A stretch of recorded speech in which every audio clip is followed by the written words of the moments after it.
if that's all right, we have Twee Pham and Sarah Appleton from what I see, and they are in the attendee section. They are two of our newer members.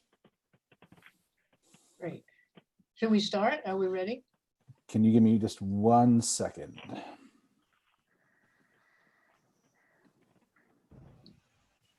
Hey, Elzora. Ah, there's Elzora. Hi. Hi, everyone. How are you? Hi, you look lovely tonight. Thank you.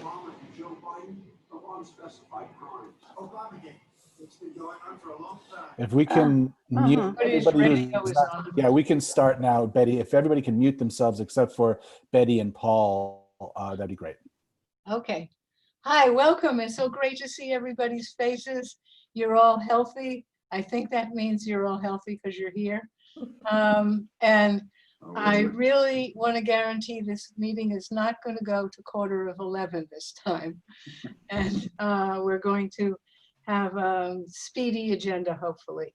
And I did, however, want to thank everyone in the Chelsea Land Use Committee for all your hard work and your attention to last landmark's proposal, and you hung in there, you analyzed the pros and cons, and I want to give a special shout out to David Haloka because of his suggestion for the 6-story building, and which is what we finally came up with for the compromise.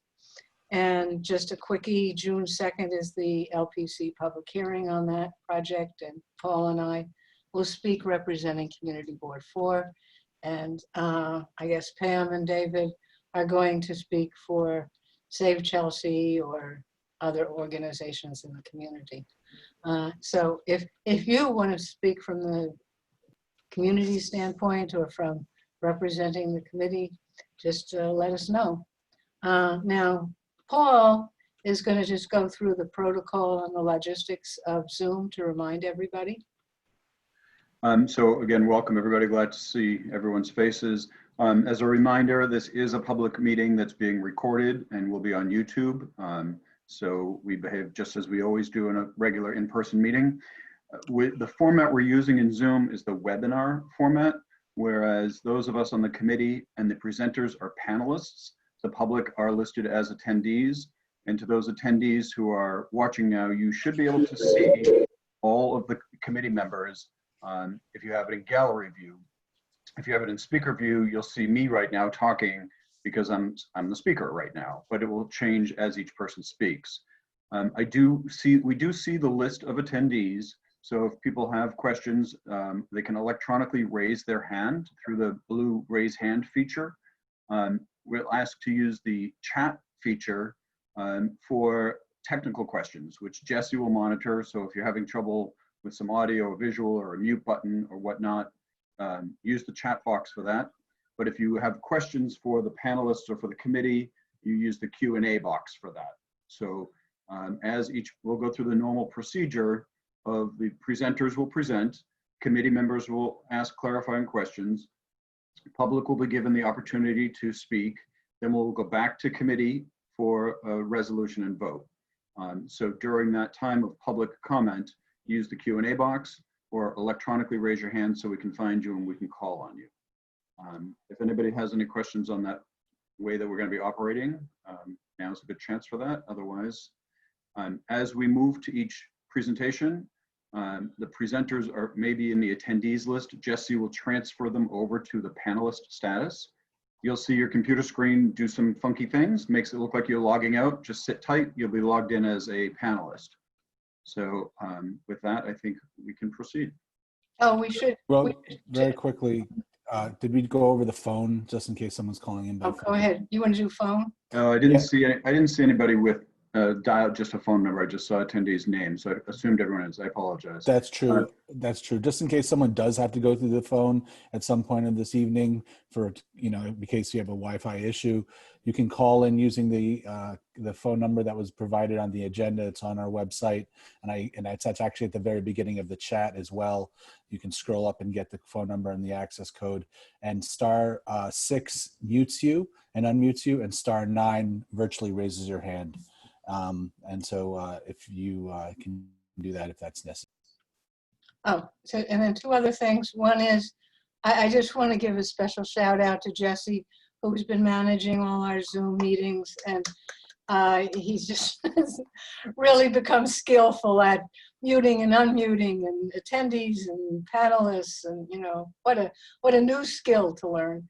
And we should just recognize those folks who are from our elected officials. Lizette Caparo from the Manhattan Borough President's Office, and Carl Wilson from Speaker Johnson's office. And am I missing somebody? Maya. Where's oh, there you are. You were behind the participants' little box. And Maya from Brad Hoyerman's office. Is that covers it? Oh, no. And Matt Teague from Godfrey's office. So, okay, so that covers all the people who are representing people. And then we'll get to the people who are going to be speaking and presenting today. So our first item on the agenda is an application to LPC at 468 West 23rd Street for a grill on the facade of the building. And I think without further ado, but we should just note the reason why this is coming to us for review for LPC is that it's in the Chelsea Historic District. So Margot Oten where's Margot? There you go. You will give us a presentation and explain the whole thing. Hi, can everyone hear me? Mm-hmm. Great, okay. Can we do a screen share with the presentation? Jesse? Oh, you're muted. He'll just move it. Yeah, I'm doing it now. Just give me a moment. Okay, thanks. I can get started. So I'm Margot Otten. I'm an architect, and I'm gonna try to keep this pretty quick. But we're working on a design for a facade on West 23rd Street between 9th and 10th. And the current owner, he's in an apartment on the second floor. The apartment has only one exterior wall, which is the street from 20th Street. Uh-oh. Window AC unit. Can everyone hear me?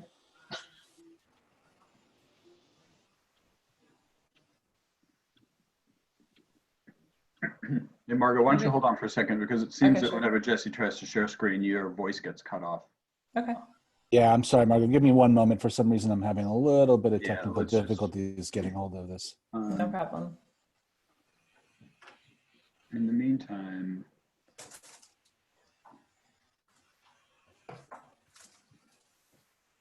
Betty, do you want to kill some time with having people introduce themselves? You mean the committee? Oh, the committee, you mean? Sure.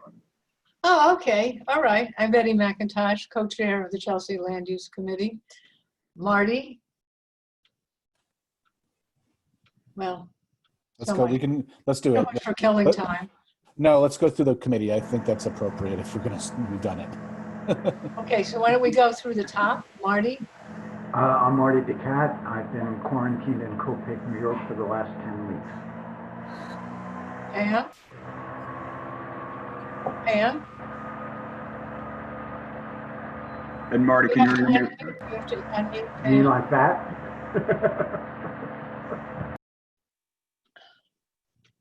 This isn't working too well. Did you say Anne or Pam? Pam? I said, Pam, could you introduce yourself? Sounded like Anne. Yes, of course I can. I'm Pamela Wolf. I'm a public member of CB4, and I sit on the Chelsea Land Use Committee. And I'm in Cape Cod, Massachusetts, forever. Did you introduce yourself earlier, Paul? I did not. I'm Paul Devlin, co-chair with Betty of the Chelsea Land Use Committee in Hell's Kitchen. And Bert? Hi, everybody. I'm Bert Lazarin, member of the Manhattan Board for a number of years and Chelsea Land Use for a number of years. Actually, I wasn't on it for 2 years. I'm glad to be back. And where are you, Bert? Where am I? I'm near south and west of Syracuse, Skaneateles, New York. Great. It's Kit? almost spring. Evening, everybody. Kit Tylerson. I'm on the Chelsea Land Use Committee and the ACES Committee. And David? Hi, Dave Haloka, and I'm in Chelsea right now. And Jessica? Hi, Jessica Chait. I am also in Chelsea. And Elzora? Elzora? Hi, my name's Elzora Cleveland. Glad to do another term on the board. And I also serve on ACES. And thank you. And Tina? Tina DiFelice Antonio. I am in Chelsea and CLU and Waterfront Parks and Environment, the other committee. Okay. And you have a helper. Viren? Hi, I'm Viren Brambers. I'm in Chelsea Land Use Committee and CB4 member. I'm also in Chelsea. And let's see, who's left? Michael? Yeah, Mike Noble. I'm in the Chelsea Land Use Committee and the VLP Committee. I'm sitting here in Chelsea. Great. Okay. Did we miss anyone on the phone, Jesse? No one's on the phone, and it's still, I didn't count, but we have a quorum. We definitely have a quorum, yes. Great. Okay, so Margot, Margot, take it away? You got the presentation? Thank you. Okay, so I'm Margot Otten. I'm an architect, and we're working on a design to make a slight alteration to the facade of 468 West 23rd Street, which is between 9th and 10th. If you could go to the second slide, Jesse. So here's the location. It's the red rectangle there on the corner, one building off of the corner. If you can see the plan on the right side, the hatched area is my client's apartment on the second floor. It has 4 walls. The one and only exterior wall is on the 23rd Street facade. It's a lofted apartment. The bedroom is lofted up in the back. And because the current window AC unit cannot supply enough cool air to reach back up to the bedroom, part of our interior renovation that we're working on is going to involve a split system AC, and we'll need to locate the through wall condensing unit at the 23rd Street facade, which would be connected to an air handler in the bedroom. The location, if you go to the next slide. So these are some photos of the street facade. The red dashed lines are circling the 2 windows of his apartment. And you can see on the right side, there is the current AC unit in the window. If you could go to the next slide.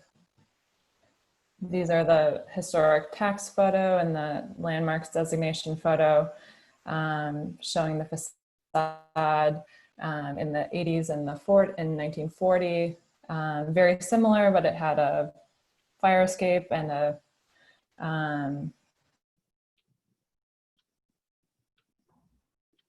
if you could go to the next slide.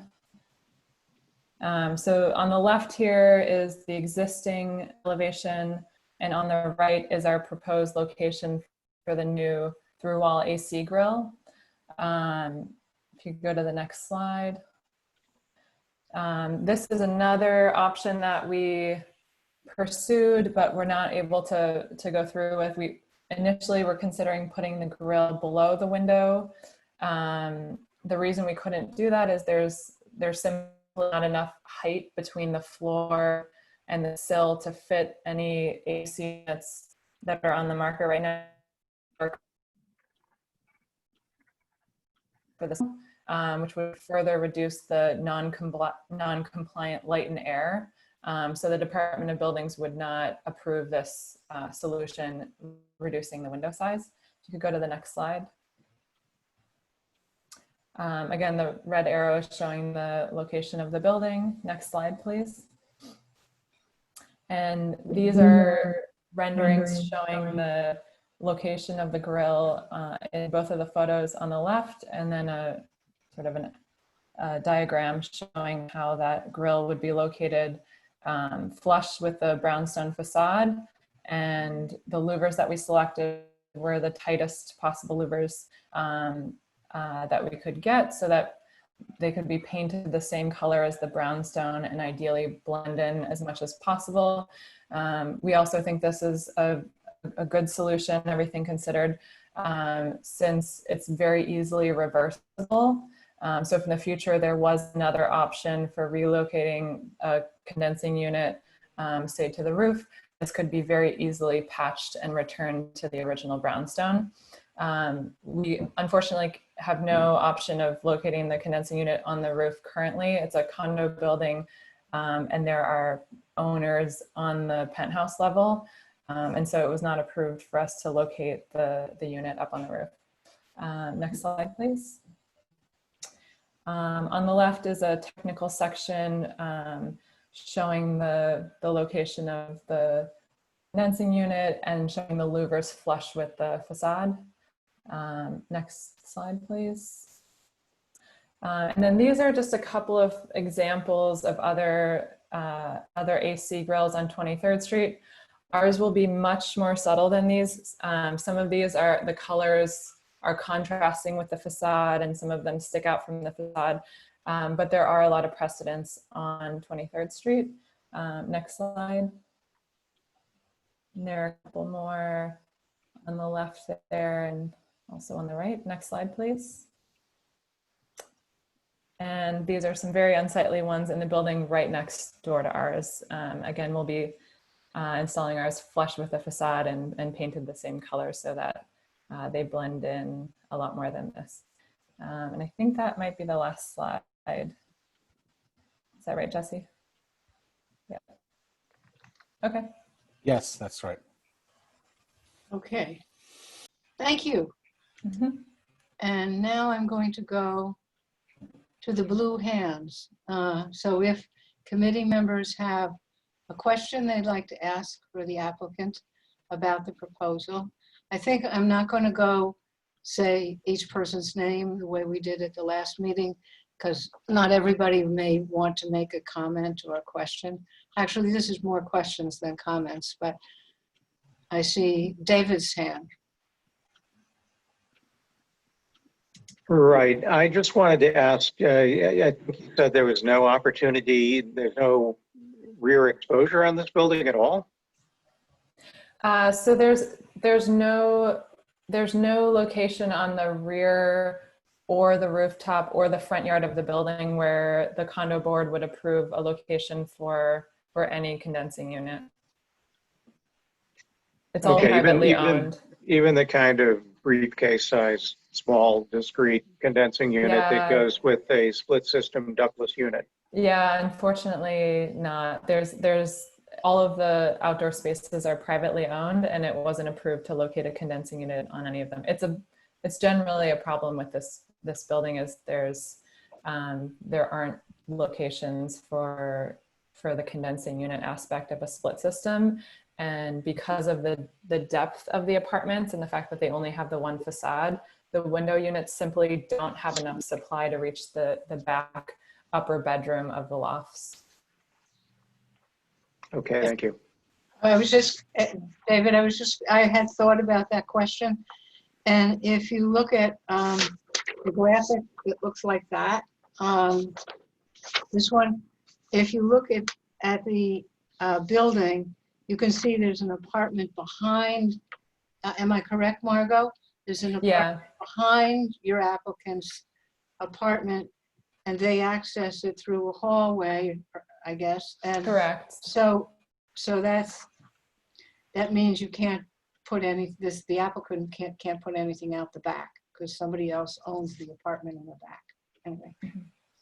Right, unless they got an agreement to send pipes through that apartment. Right. Okay. I'm looking for a little blue hands. Any other? I don't have a little blue hand. Okay, Pam. This is a literal hand. It would not necessarily, is the backyard again, territory that belongs to another shareholder or owner. It's a condo. Jesse, could you pull up the slide again with the site map? Thanks.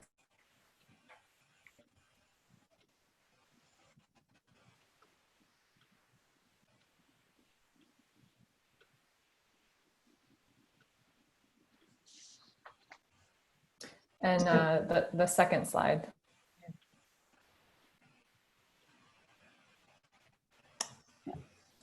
Perfect. So if you see, so again, there's another apartment in the back, and we did not get any approval to locate a condensing unit on the back facade or run anything through any of the other condo units apartments. The condo board simply didn't approve going through any of the other tenants' apartments to install the system. So going straight down to the basement level and out the back is not an option? No. The only option is either window unit or some type of through wall system. And for the through wall, we cannot do the under the window. And so over the window is the only solution. We did have a couple of meetings with our point person at LPC already, and this is the solution that we landed on, because we had actually made a suggestion of raising the surround of the window trim, the brownstone trim, to make it look like it's more incorporated with the window. And we got a lot of negative feedback on that option, because it's changing the historical shape of the window, and also it's not an option that's easily reversible. If the condo board did in the future allow units either in the backyard or up on the roof. Whereas this solution is very easily reversible. Thank you. Okay, I'm going to check on more questions. Paul? So Margot, I assume that since the exterior walls of the condominium building are common space, did you get a letter of support or disapproval from the condo board itself for this through wall? Yes, we did. They have approved the current presentation that we shared with you. Thank you.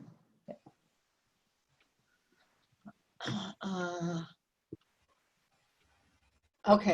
Can I just interrupt 1 second? Jessica, I'm going to move you into a panelist position. You got bumped off for some reason, and I'm moving you back. You might just hold on for 30 seconds. You can go ahead, Betty. I just wanted to let Jessica know that. I had a question. This is for Margot. When I looked at the other examples that are shown in the presentation, I was wondering, I mean, they're all in the historic district, those buildings, right? So no, two of them are not. Oh, 2 are not, and 1 or 2 are, something like that.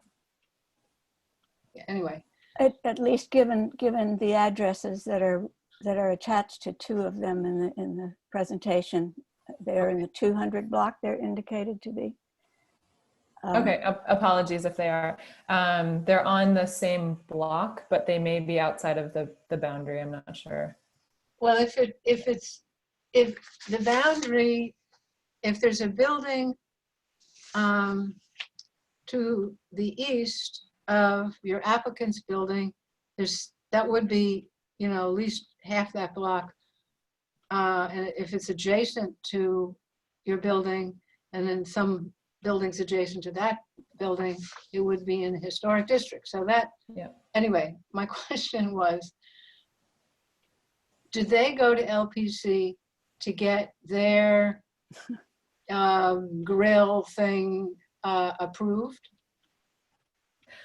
I'm not sure what the answer to that is, if they installed them without LPC approval, or if they did it during a period of time when people were not checking as carefully when those were punched through the walls of buildings. I'm not sure. Okay. Okay. I would, Pam? I would say those are pre-existing to the landmarks, to the You mean designation. pre-existing before Yeah, the sleeves pre-existed the designation. Okay. It's unfortunate. Pre-existing, because there's quite a few of them. Yeah. Okay. Any other questions? Let me Hey, look down. Betty, in the attendees, Twee, who's a board member, but not necessarily a committee member, has her hand raised. Should we call on, Oh, put her in this process? okay. What's her first name? Twee. Yes, hi. Sweet. Yeah. Okay. Good to see you. You have a question? You have to unmute her. No, Yes, thank you. Just have to give her a couple moments. You're moving her from attendee to panelist, Betty. Yeah, I was being rebooted. Thank you. So this similar to what Betty had asked with regards to the neighboring historic buildings. Without knowing or seeing the presentation beforehand, I just went to Google Maps to see what the buildings looked like and where it was. And they do show grills next to it for 466 West 23rd Street, but they also show air conditioners propped up against them. So for the building right adjacent to it, it looks as though the grills aren't being used, but there are at least 3 AC units being used.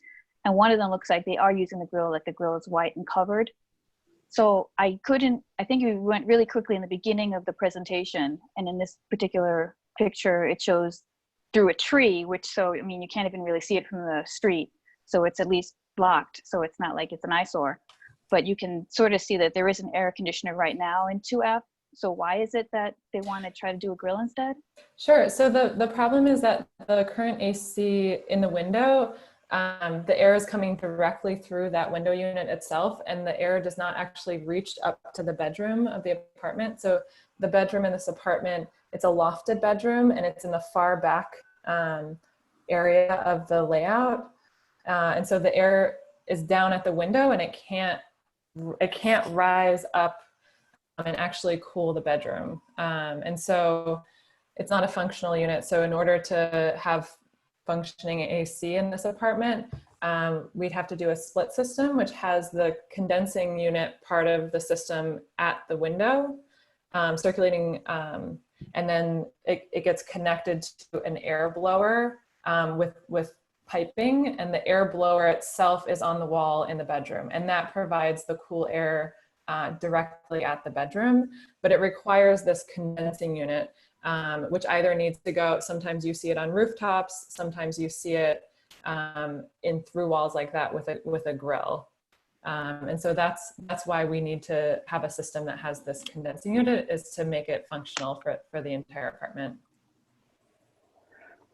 Okay, and seeing how this is only one client of yours, would you know whether or not other units in this building have the same layout, so that this might be something that needs to be anticipated in the future? So all the layouts are slightly different. I know that the tenant on the ground floor had no solution for putting a through wall unit in, and they ended up illegally placing a unit in the front yard. And so we're trying to do this the right way. We're trying to get it approved by everyone, and we just don't have a lot of options. So we're trying to do the most subtle, option that will, get through your board and LPC and make the co-op board happy. Okay, so the answer is that since all the other units have different layouts, it's not clear whether or not this might occur in other units in the future. Correct.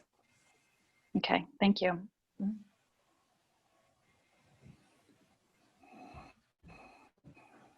Hello. Hello. Did we lose Jesse? Oh, No, we have Jesse. I'm here, but I think Okay. we lost Betty. We lost Betty. So Pam, go ahead. Is there a reason that this condensing unit could not be mounted in the window in the same fashion that the air conditioner is mounted in the window? Yeah, so the problem is the light and air requirement for the building code. So a habitable space is required by code to have a certain amount of light and air.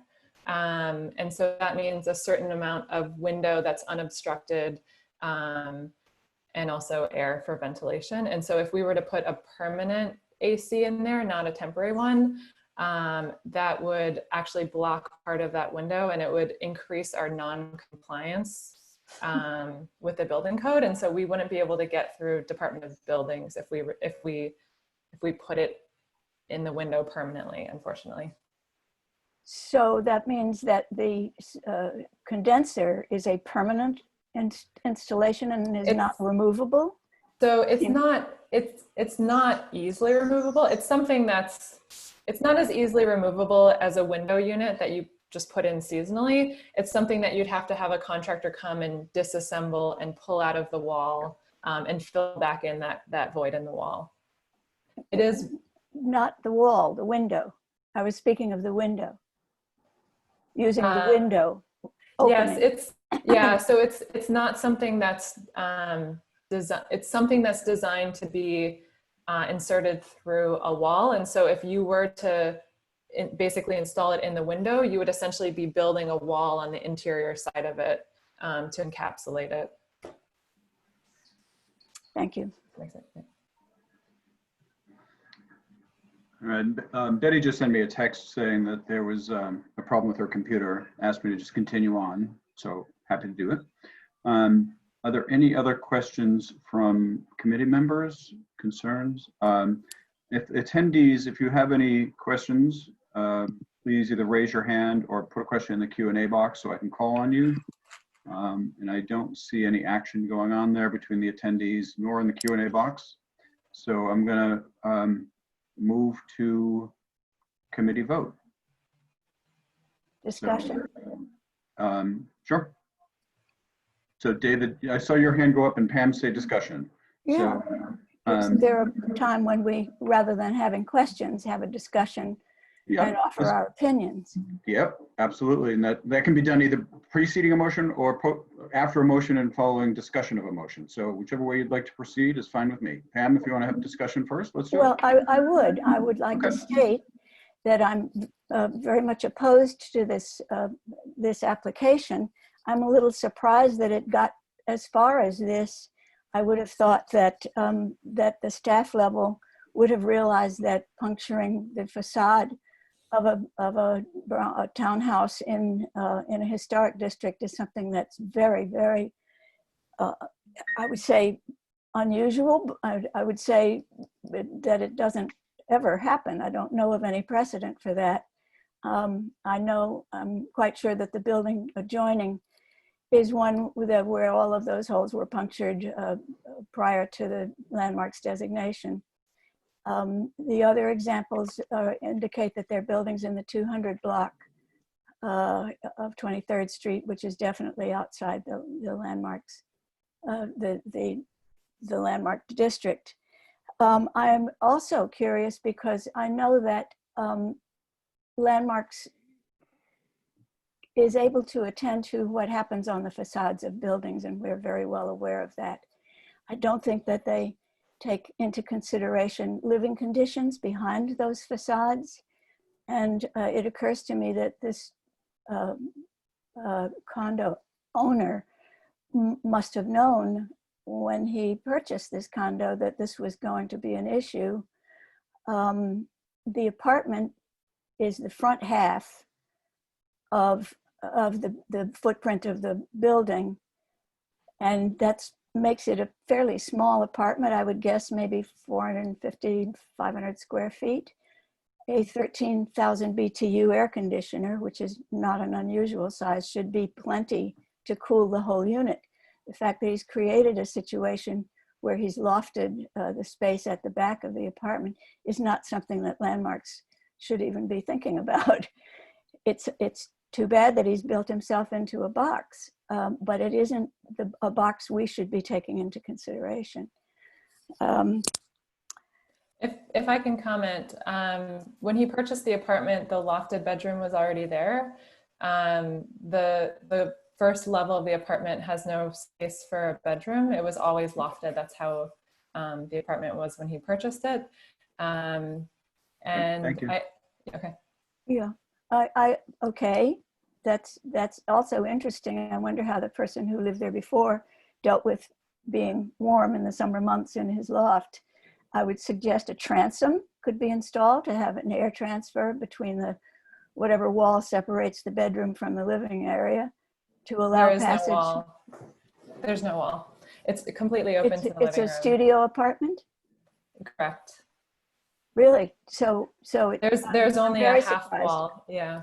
I'm very surprised that a decent sized air conditioner that's an efficient unit cannot cool the whole space. That seems strange to me.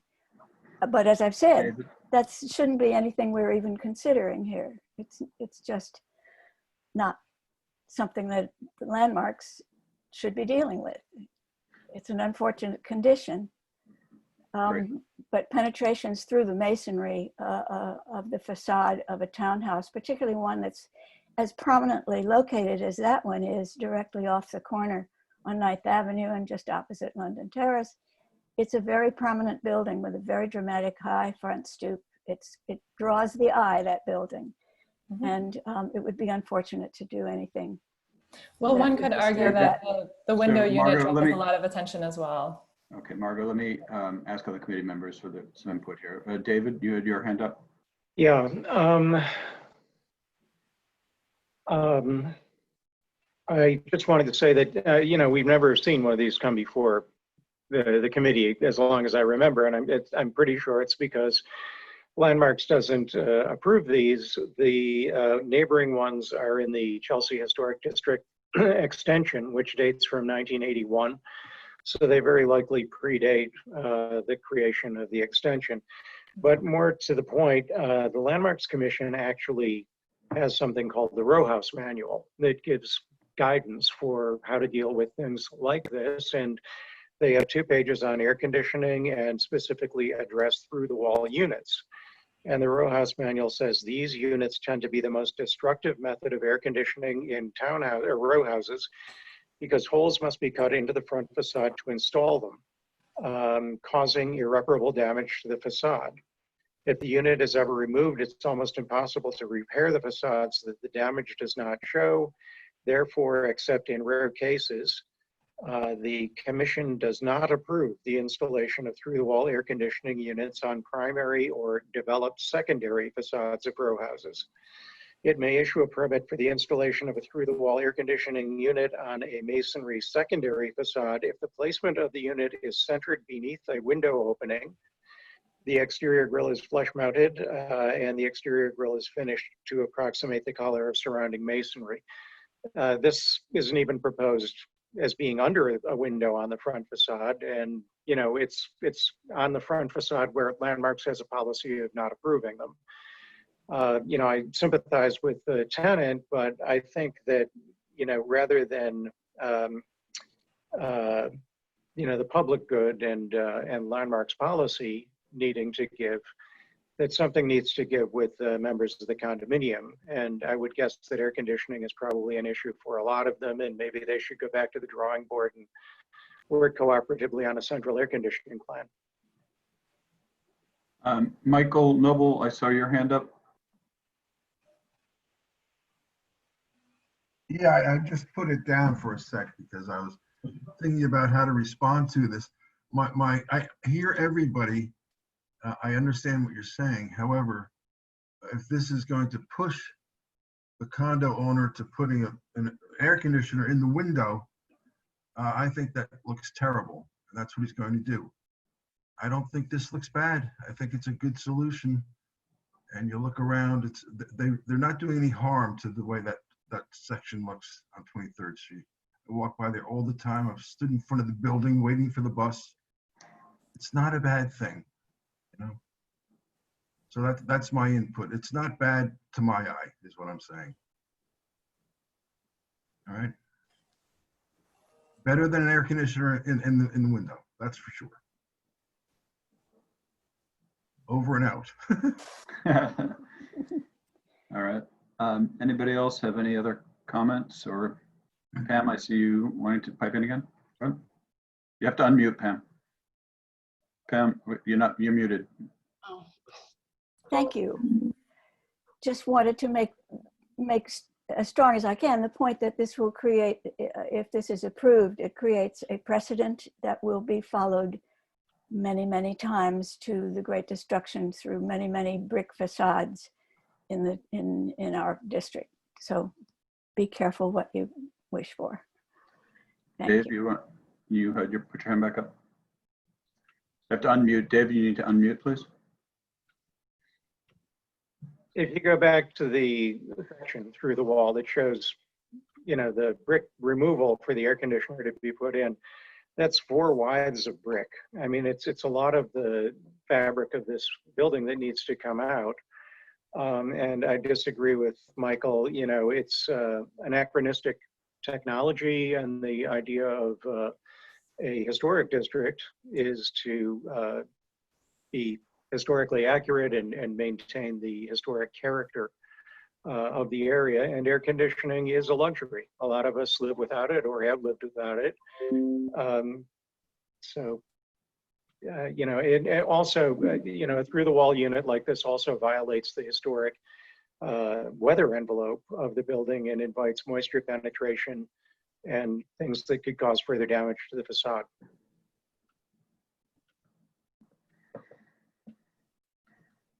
All right.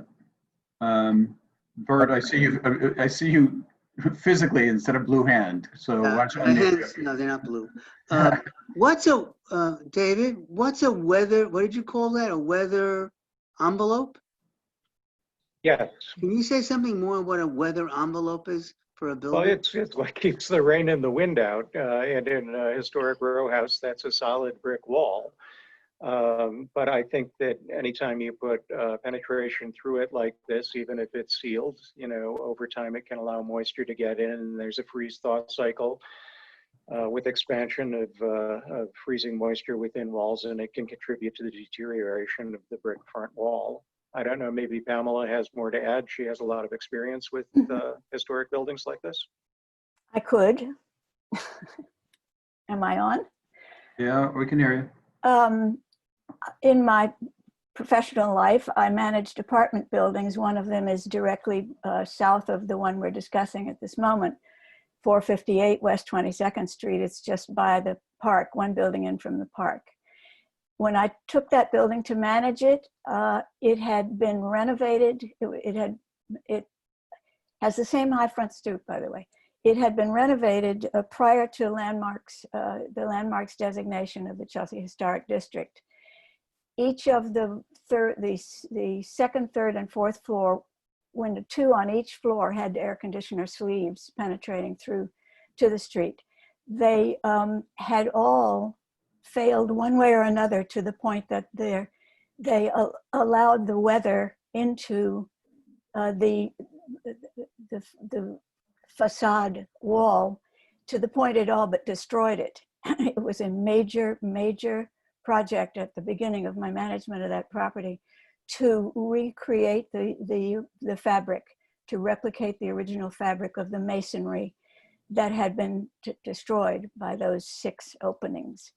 It is unfortunate that it happened. You can still read in that facade, if you look at it. You can stand in front of that building and see where those sleeves were, because it was impossible to match the brick. I understand that we're now talking about a brownstone building, but that's would be a similar experience. Plus the fact that the cold, the winter cold, does not stop. It comes through those sleeves, and they have to be, when they're not in use, they must be entirely insulated one way or another in order to keep the apartment's heat. So, plus the moisture damage in the facade of the building and the loss of heat in the winter season are definitely issues that should be considered. Thanks, Pam. Appreciate that explanation. So before we continue, Betty has rejoined us, and I notice her hand is up. So I'm not sure if she has a question that I'm going to moderate, or if she wants to take back the reins. Some of everything. I apologize. I didn't want to leave you. My screen went black, and that was very unpleasant. Anyway, I assume that the public did not have any questions, or That's correct. Okay, and I just came in for David. Did I miss anything before David? David and Pamela and Mike Noble have all spoken. Oh, I heard them then. Okay, I was going to just say to Michael that I do believe, and maybe Margot can confirm this, there already is an air conditioner in that spot. Margot, can you confirm? That's correct. There's a large window unit inside that window, which is there for the spring, summer, and early fall months. Right. Okay. And I thank you, Paul, for carrying the ball when Happy to do it. Traumatic blackout. I think we got to the point. I think we got to the point where we're open for committee discussion, and then we're gonna. I think we've heard from everybody who's raised their hand. So I was going to propose that we entertain a motion. Right. Does somebody want to make a motion? I'd like to make a motion to deny. Okay. Do we have a second? Second, me. I'm seconding. Okay. Pamela. Okay. So we're going to vote, guys. Okay, I guess everybody's ready. We have to do it person by person, Jesse? I think in this case, it would be easiest to do that. If we can do that and do it the same way you just did attendance. If you just want to go down from where you see their screen, and I can just mark it down, and I'll let you know what the end vote is. So I'm going to just go down the Zoom screen, okay? So, Marty? I'm in favor of the motion. Betty, I'm in favor. Paul? I'm gonna hold until the end, please. Okay. Pam, I think you're in favor of the motion, right? I'm in favor of the motion. Well, because you seconded, right? Right. You seconded. Bert? Yeah. Bert, okay. And let's see, Tina? I'm in favor of the motion. Okay. David, you made the motion, so Viren? I'm in favor of the motion. Okay. And let's see, Elzora? I'm in favor of the motion. Okay. And Kit? In favor of the motion. Okay. And let's see, who else? Jessica? Jessica, I'd you like there? to abstain. Jessica, abstain. Okay. Michael Noble? Against it. Okay, this is against. Okay. And let's see, I think that covers everybody. So the motion passes. Did we weigh in? What did I do? One wrong? Did you call on Tweed? He's not a member of this committee yet. Not yet a member, okay. Right. But Yeah. Paul did not. Paul abstained. Oh, Paul abstained. Okay, cool. Okay, So Betty is correct. The motion carries. the motion carries. Thank you. It's nice to do something quickly, isn't it? Yep. So next, Paul is going to move on to the Flatiron bid. Thanks for your time. Thank you, Margaret. Thank you, Margaret. So Jesse, I assume there's a presentation, and was it Kurt that was doing the presentation to us, or James? I believe might be a combo. A combo. All right. Well, just as you're pulling all this stuff up and switching them into panelists, the Flatiron Business Improvement District is looking to expand and grow their area. We'll hear more detail. But Tina and Jesse and I met with them and went through this presentation once already. There are parts of the west side of 6th Avenue that fall within the Community Board 4 area, the Community District 4. So that's why they're coming to us today. In order to be approved as a bid, there is a public review process similar to a ULURP, but it's not quite ULURP. And we'll get into that in a little more detail as well. So I just wanted to put the framework as to why they're coming to us from Flatiron. All right, otherwise I'm ready to have the presenters present. Okay. Thanks everyone. Should I get going, Jesse? Yeah, you want me to start the PowerPoint? Yes, please. Oh, okay, nope. Give me a moment. It came up I think before, Jesse. yeah, I know. I think I have too many screens open. I prepare for this, and then all of a sudden I think I have too many. So give me one moment. No problem. I'll introduce myself. My name is James Metham. I'm the executive director of the Flatiron 23rd Street Partnership, where we are a local business improvement district in Midtown South that currently encompasses the Flatiron and a portion of Nomad, as well as the outskirts of Chelsea, Gramercy, in the neighborhood. And I'm joined this evening by my colleague and director of streetscape planning and capital, Kurt Kavanaugh. We're very happy to be here. Like Paul mentioned, we did have the opportunity to speak before the world turned on its end. It was pretty much like a month, maybe a couple of weeks before things changed. But this is an effort that this organization and the expanded community has been talking about for quite some time. I joined the organization just over a year ago. My predecessor had been talking about it for a number of years.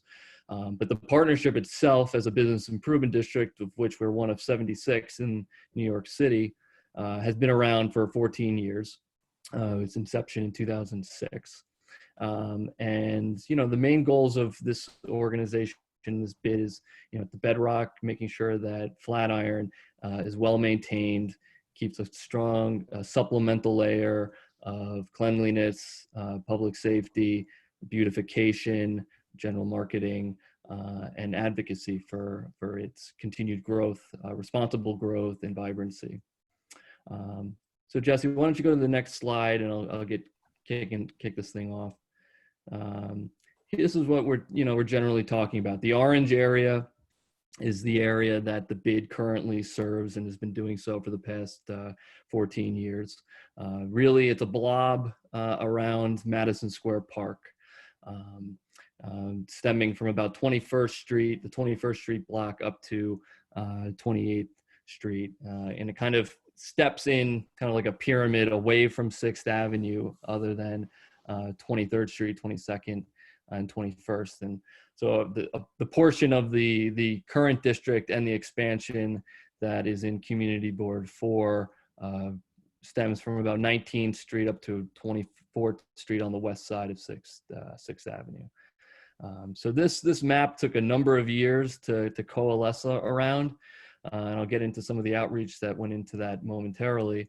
But the expansion itself would square the district up 6th Avenue from roughly 20th Street to 31st Street. It would go across 31st to Park Avenue South. It would have one little spur up at 1 Park Avenue, which is above 32nd Street. And then you would pretty much stick to Park Avenue as an eastern corridor down to 20th Street. The extension outside of the community board, obviously, that's along Lexington and beyond, that's been a part of the bid since its inception. It includes Baruch College, which is a major anchor and stakeholder that we work closely with. Next slide. So just generally, some, conditions in that expansion area, we've been monitoring over the years, as it is right next door to our boundaries. There's plenty of conditions that really do need an extra layer of tender love and care. And we really think, especially with the onset of COVID and the recovery and the cuts that we're beginning to see come through in the proposed city budget, a business improvement district needs to step up where possible to provide additional attention to some of the public realm issues that face us, whether it's graffiti, beautification and landscaping in underutilized tree beds and planters and pedestrian walls, whether it's maintaining corner trash receptacles, where we've already learned that there will be cuts when it comes to the Department of Sanitation, derelict bicycles, and in our case, we make sure that we work very closely with the Department of Homeless Services. We We do contract with a nonprofit called Urban Pathways for homeless outreach, and we want to make sure that 6th Avenue in particular is getting attention when it comes to that. And so these are, we've noticed and logged these over the past year, and we think that the bid services and programs can lend a hand going forward. Next slide. So yeah, all that led to kind of a mission statement here. Just as the neighborhood grows and evolves, so does the need for further district-wide promotions, advocacies, and public realm services enhancements. We're looking to help create a cohesive, safe, and vibrant district that still very much maintains the individual spirit of a variety of neighborhoods that are part of this. This is not just Flatiron. We totally embrace that. Whether it's the onset of the Nomad neighborhood, Chelsea, Murray Hill, Rose Hill, the Tin Pan Alley, that's very much a part of this as well, and Gramercy.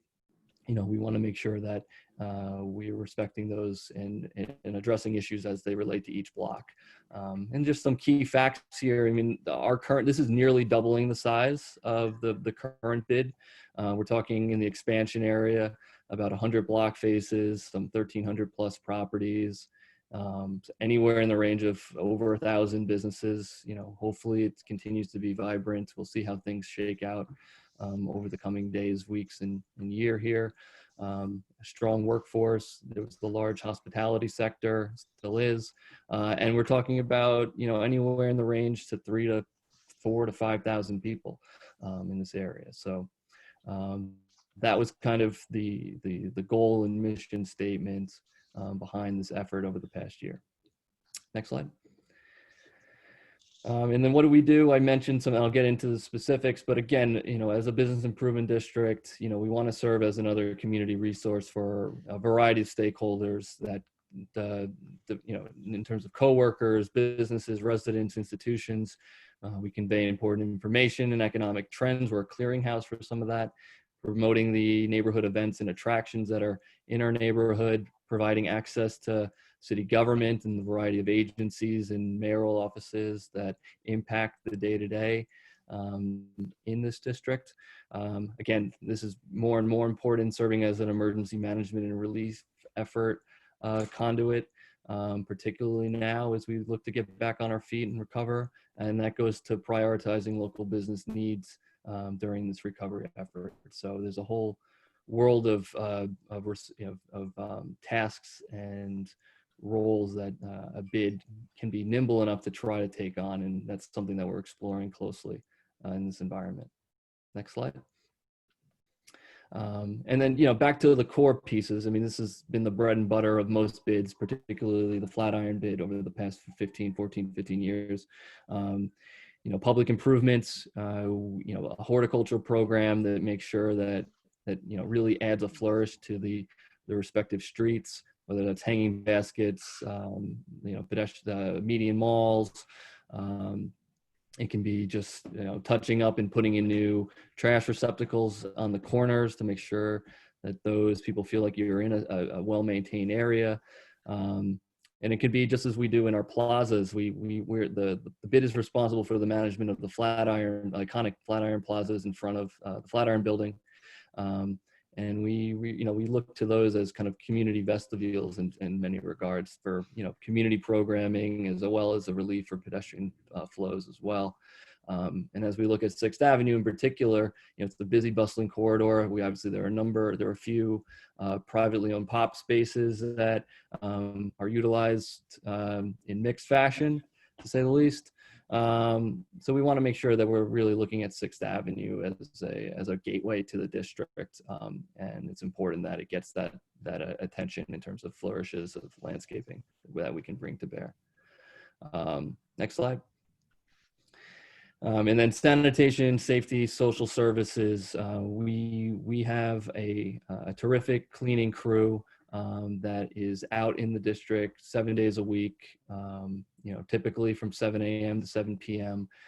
They've been absolutely remarkable over the past 2 months, going above and beyond to both disinfect many of our fixtures in the neighborhood, providing some eyes and ears on the district, doing so in a safe and socially distanced fashion. And again, working closely with our stakeholders that are without shelter, working on trying to help them find support if they're willing to take it. So whether it's our public safety ambassadors, our cleaning crews, or our social outreach, our homeless outreach teams, they're a presence day in and day out, and are really the eyes and ears and deserve the bulk of the credit here. Next slide. And, the bid also brings a touch of marketing, programming, and more importantly than ever, business support. So we want to make sure that everyone's aware of all the great opportunities that are happening in the neighborhoods. And we shed it's our responsibility to shed a spotlight on all the terrific, whether it's restaurants, institutions, and businesses that have called Flatiron and a greater Flatiron neighborhood home. So we do that through weekly newsletters, alerts, a very robust social media set of channels. We do that through community events and programming, whether it's out in the plazas when it's safe to do so, providing exercise classes and seminars, and just some family fun for local residents to come out and have a good time in a really special location. We do that via branding, our banners, and our trash receptacles. And then, as I mentioned, support. We've done a couple things over the past 2 months, including an initiative to help feed our Flatiron first responders. We've been working and basically purchasing meals from local restaurants that are struggling to stay water and continue. We've been purchasing meals from them, delivering them to our first responders. So it's, hopefully a win-win. So, and those are the type of initiatives that we, need to continue to stay on top of and really lead on going forward, in addition to helping connect businesses with that resources, whether they be the city, the federal government, or the state. We're talking more and more about open space, public realm opportunities for dining and retail, as well as open streets, which we're partnering. We're proud to be partnering on with the Department of Transportation currently on Broadway as we speak. Next slide. So just in terms of the bid program budget that we're proposing, currently we're roughly just over a $3 million assessment operation. I'll get into the assessment just momentarily, but this proposal would bring us to about a $6 million level to provide those core services and programs I just outlined, whether it be sanitation, public safety, marketing, social services, public improvements, administration, and some reserve. The bulk of that goes into certainly goes into the cleaning, those core components of clean, safe, and beautiful that we always aspire to maintain. So not quite doubling the size of the budget, but close to it. And that's something that, we always try to bring an economies of scale to, since most of the core work we do out in the public is contracted out. We're a small central administrative staff of about 6 people that run these perspective programs. But that's a proposal that we're putting forth based on a lot of number crunching over the past year. Next slide. Okay, and so I mentioned assessment rate. So how it is underwritten, if you're not familiar, is essentially it's a we don't like to say it's a tax, but because it's technically an assessment. Each property owner, depending on the size of the property's square footage, is assessed a small rate of approximately 15.5 to 16 cents a square foot. And that's collected on your quarterly or semi-annual property tax bill by the City of New York.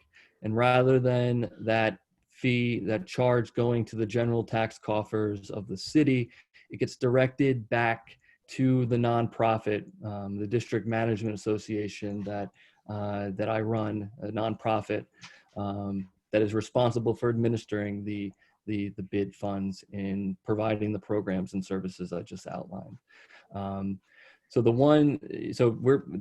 goal of this effort was to try to keep everything as similar to the current bid program in the current bid boundaries. So that's at 15.5 to 16 cents for commercial square footage. We're continuing that going forward. Individual residential condo units are not assessed. They get a symbolic $1 assessment per year. The one nuance here is on 6th Avenue, on mixed-use properties. These are the big towers that line 6th Avenue from roughly 23rd Street up to 31st Street that were constructed post-1996 when the city rezoned the corridor to a higher density, a higher C6-4X district. Because of the sheer density and volume of residents there, we've added a reduced assessment rate on those buildings on the property owners. So it's the developer or the landlord, not the renters, of 55% of the commercial rate. So that's about 8.5 to 8.8 cents square foot. That would enable us to really provide the necessary level of services when it comes to cleaning, public safety, beautification to 6th Avenue to ensure that we're successful in doing this. But otherwise, and it's entirely tied to that. There's about 8 buildings that were constructed post 1996 that qualify for that. One of the buildings is in CB4. It's the Chelsea Tower, which is located between 25 and 26 on the west side of 6th Avenue. We do have the support of that property owner to do this. But otherwise, residential to $1, vacant properties are not charged, and nonprofits and government facilities are exempt, and that's consistent with the current bids formula. Next slide. And then just an overview of where we've been. So as I mentioned, this started before I arrived. There was a steering committee that was created, I think as early as 2016. So it's been 30+ years that this has been, kind of concretely talked about. But we really kicked it into high gear and started the effort to really move this forward in earnest over the past 2 years. Steering committee was created, a needs statement was issued nearly 2 years ago. A needs assessment survey was done in the fall of 2018 to help, in some cases, confirm the services and issues that were facing the expansion area for us, so we could, feel comfortable with the steering committee moving forward with a program and a budget that was appropriate. We developed an amended district plan amendment, which is kind of our governing document that is ultimately reviewed and approved by the city. We've held public meetings. We did 2 of those over the past 6 months.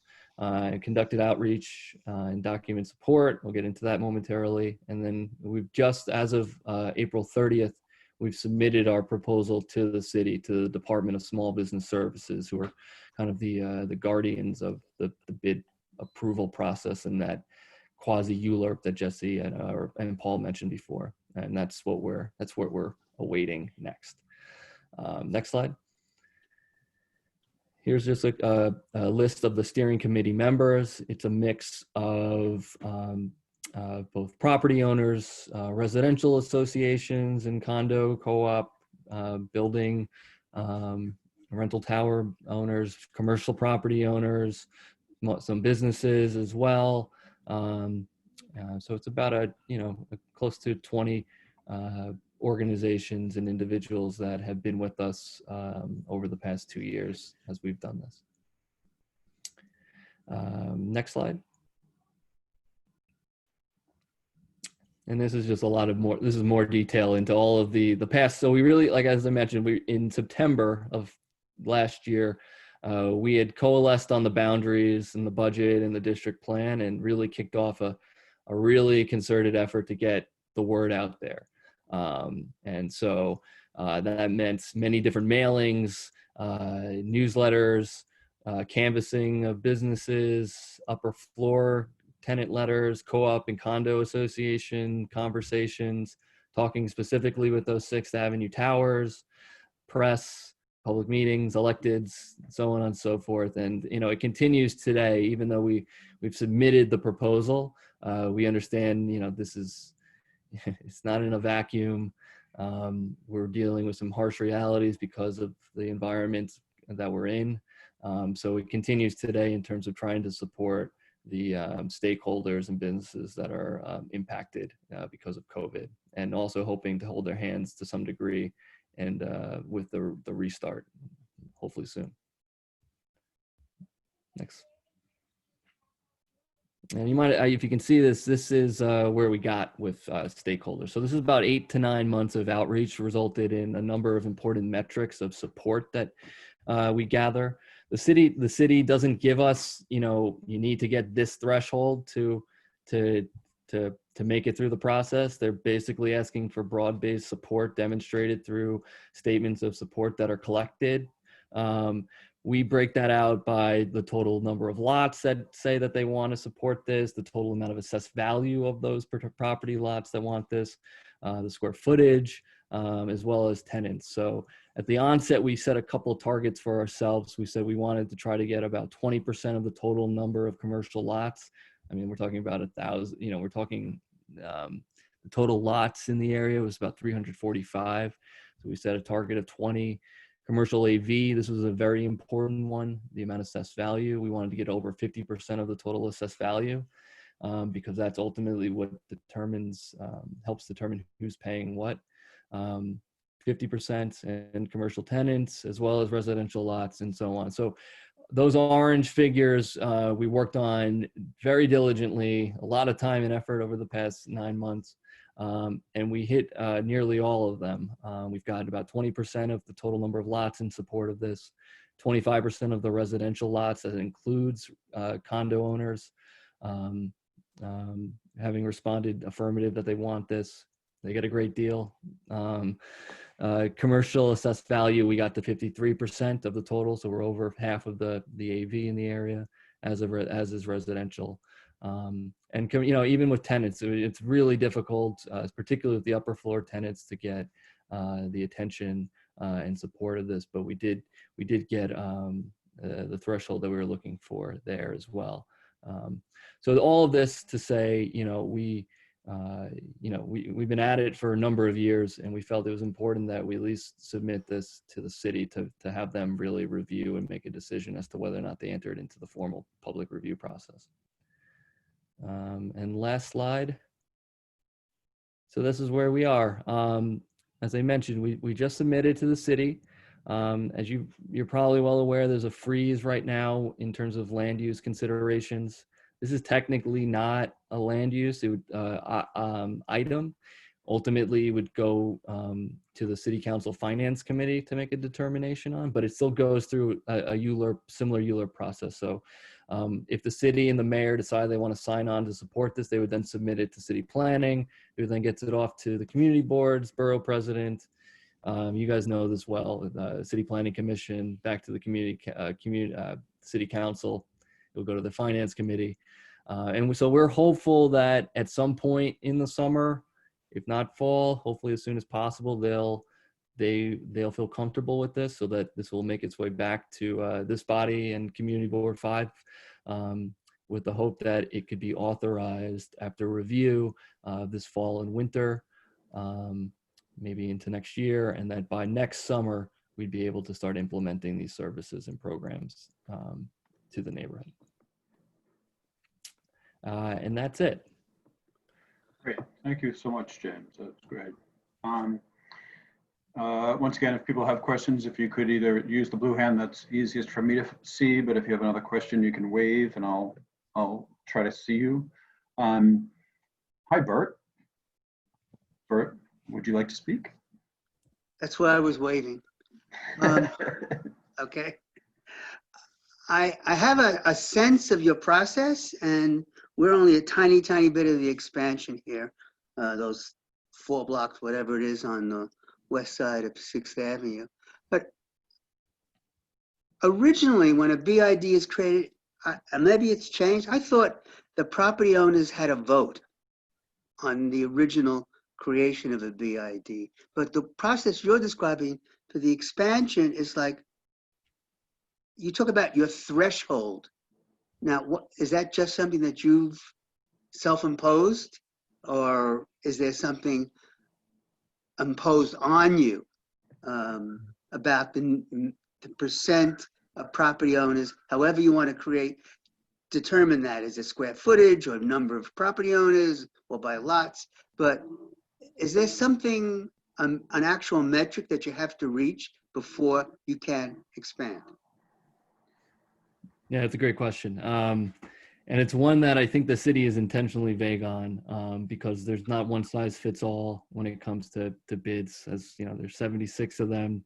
There's a good handful in central business districts like Manhattan, office, commercial, and then there's a greater number that are along main streets in outer boroughs. So it's different everywhere you go in terms of ownership and structure and which stakeholders they're looking for. So all that to say, what they do say and what's in the law itself is that you do need to demonstrate that both property owners, the total number of lots, as well as the total amount of assessed value are above, in one or the other, are above 50%.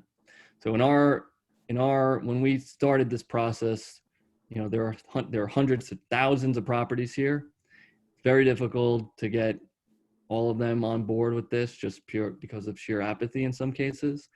So we really leaned heavily into the assessed value figure and said, let's get over 50% there.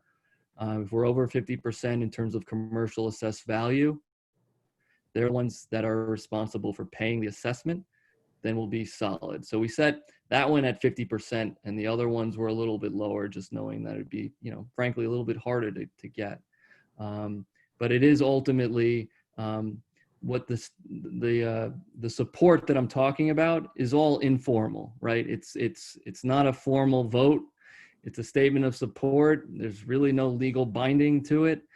Ultimately, it's just to get us into the process to actually into that EULR process where the votes would be determined by, you know, the various bodies. And there's a formal filing when it gets to city council hearing. Where people can formally object if they so choose. And one thing I will note, I didn't mention this before, is that, you know, we've been very fortunate. There's been, you know, while there has been a lot of support for this, we've gotten literally received one ballot of objection. Just one property owner filled out a statement saying, you know what, we actually don't want this, compared to the hundreds that we got that were in support. And James, when we met, I think we had a discussion about this, that the opposition being over 50% of assessed value, you also have to reach thresholds of opposition for it not to happen. And seeing that you have only one so far in the chart you just showed as well, showed 0%, but to know there's one individual objection so far of all the outreach you've done is significant, because the opposition is also a factor you have to take into consideration. That's correct. So Betty, I see your hand up. And then Tina, I'm gonna call on you just for your thoughts from the meeting that we had privately with them. So Betty, go ahead. Betty, you need to unmute. Betty, you still muted? There. Oh, there you go, thank you. James, thank you for the presentation. Could you go back to the map that shows best the part of Community District 4? Yeah. And if you go, could yeah. you show that? Yeah, Jesse, if you go to the last slide, go to the next one. There's a breakdown by community board, or that it's two slides. It's a map? Yeah. Go two more forward, actually. I cut it off before we got there, but there. One more, sorry. There you go. Okay. Hold on one second, I'm gonna turn a light on in my room. Okay. So I don't know, is Jesse able to do a pointer on this map to show the blocks or lots that are in Community District 4? It's on 6th Avenue. right? Right. So if red- you're looking at the map right now, you see the CB4 border line right along 6th Avenue. Right. And then so those 3 blocks to the northern part of our border would be included, and then the one building on the southern part of the section of CB4. Okay, so I guess I just wanted you to illustrate that, just so that everybody on the committee knows it's a tiny little part of Community District 4. Yeah. Thank you. Thanks, Betty. That's really good to know. So Tina, I know I'm putting you a little bit on the spot, but did you have anything you wanted to add to this conversation? You'd have to unmute if you do. No, I think the presentation was pretty thorough. You know, these guys do a great job. Their head of security, I believe, he was on the BRC advisory meetings when I would partake of them for many years, and he's just a top-notch guy. I think the whole outfit, they're really terrific, and they do a wonderful job. You know, I live right off of 6th Avenue here, so my question to them is, can you come down our block? Because we really need it. All right. Any other questions from committee members? If not, I'm going to open it up. Elzora. Hi, I have a question. So even though the small portion is in Community Board 4, that one property owner that was opposed, are they in Community Board 4? No, CB5. Yeah. Okay. Thank you. Mike Noble, I see your hand up. Yeah, just a minor question. Looking at your list, the outreach questions and stuff, what is an upper tenant letter? Oh, so we just to differentiate, from a ground floor, more retail or dining establishment tenant to a upper floor office tenant. I mean, there are hundreds of small businesses on the upper floors of buildings. So there was a different campaign, knowing that was a different stakeholder group to reach. Okay, thank you. Pam, I think I saw you waving.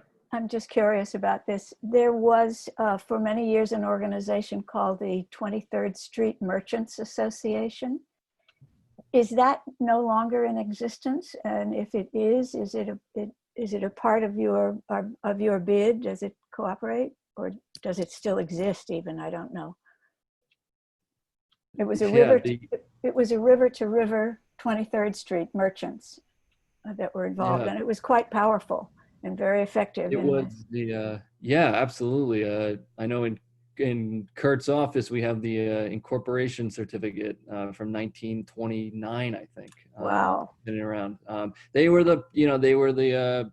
basically the creator of the bid 14 years ago. So they put forth the effort to do that and help stand up the bid in 2006 after a few years of formation and support gathering. So they saw the benefits of it, and they stuck around, my understanding, for another 3-4 years. And I think they were disbanded at that point formally around 2010. Yeah. There was one of the presidents early on, not in the 1920s, but in the 1970s and 80s, a fellow named Paul Gay, who was part of Wells and Gay Real Estate, which was where Stribling took over from on 23rd Street, and he was a real force behind it. He died early on, unfortunately. He was a great guy. Just gossiping. Oh, good. I mean, it's another, yeah. I mean, the history is an important part of the neighborhood, even and growing more so with this proposal. So it's a big part of what we like to celebrate, and we think it adds a lot to the vibrancy and success of the area. So. Just Pam, that's not gossip, that's history. It truly is, but well, it's, yes. It adds it's anecdotal. Betty, did you have something to add? I thought I saw you motioning. Okay. No, All right. So any other committee questions or concerns before I open to public attendees? And public attendees, if you do have a question, to put in the Q&A box so I can call you, raise your hand. Not seeing anything there. So then back to committee for discussion of this bid. So from what you saw in the Dropbox was a letter from Community Board 5 in approval of this presentation. So the bid is technically asking us for a letter of support for this bid expansion. One thing that we had discussed, well, why don't we talk about that first? Let's see if there's a consensus about whether or not to support this expansion. Anybody? I would say go ahead and support, that we should go ahead and support. I agree. Now Zora's nodding, Pam says yes. I see Kit's head nodding. Okay, Tina's nodding, Aaron's nodding. Sounds like we're gonna move in that direction. One of the things that Tina, Jesse, and I talked about is that due to this process being, it goes through mayor, city council, planning, and then the bid would have to come back to each community board it represents for a formal vote, and then go through this process again. One of the thoughts we had and we investigated is whether we as Community Board 4, if we're going to approve this, we would have a letter come out of committee in approval to go to the full board, but within that letter we could refer future approvals to Community District 5, Community Board 5, such that the bid doesn't have to come back to us again with basically the same presentation once the technical timeline kicks into place. So I want to see if people are amenable to that as a part of our support, that we would refer the formal future approvals to Community District 5, so that we don't have to ask them to come back to us. And do people feel like that's a agreeable position to take? Ask a quick question before we move Sure, of forward. course. Once the process moves to this next stage of consideration, is there any chance that the proposal changes, like more parcels are included or excluded, or will it be the same thing coming back to us no matter what that we already heard about and considered and all seem to like? I think that's a great question, Kit. And, as with everybody, I think that, we could ask the proponent right now and they would say it won't change. And I think that that's what they would say if we asked them. But I think that that's something we could put into the letter to say, recognizing the existing plan as presented today gains our referred approval, so that we could make sure that happens. I think that's an important point, Kit. Marty? As we're going forward, we haven't heard any opposition, and I don't know why that one property opposed. Maybe he didn't want to pay the taxes. But as we go forward, if there is more opposition, before we sign it off completely, or maybe you should include it in the letter, that we be aware of future opposition. Okay, good point. Thank you. Viren, I think I saw you waving too. Yeah. Yes, this is a very quick question. For future, if they don't come to us, would they at least communicate what sort of, at that stage, what the approval contains? I think that I suspect, and Jesse, you can correct me if I'm wrong on this, but I would suspect that the documentation would come to us anyway, because as part of the process, they would have to submit the documents, is my guess. To be clarify on what Paul is offering to do, this in no way takes us out of the possibility of having them come back if we choose to.